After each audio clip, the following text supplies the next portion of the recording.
हम चारों का एक ग्रुप है, चारों में से मैं अलग हूँ क्योंकि मेरे सर के ऊपर पत्ता नहीं है। हम चार हैं, सबकी पेटी में रंगीन रंग है, लेकिन मेरी पेटी में रंग नहीं है। मैं सफ़ेद हूँ, इसीलिए मैं अलग हूँ। मेरी डब्बी तो खाली है। आओ मेरे गिर्द दायरा बनाओ क्योंकि मैं अलग हूँ।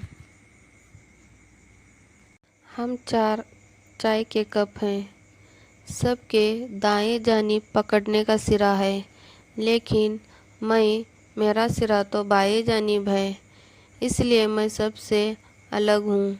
आइए मेरे गिर्द दायरा बनाइए।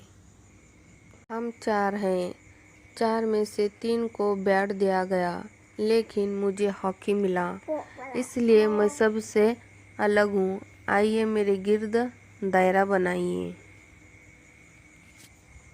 हम चार हैं, तीन की ट्रॉफ़ी पूरी मुकम्मिल है, लेकिन मेरी ट्रॉफ़ी अधूरी है क्योंकि मेरा नीचे का सिरा नहीं है, इसलिए मैं सबसे अलग हूँ।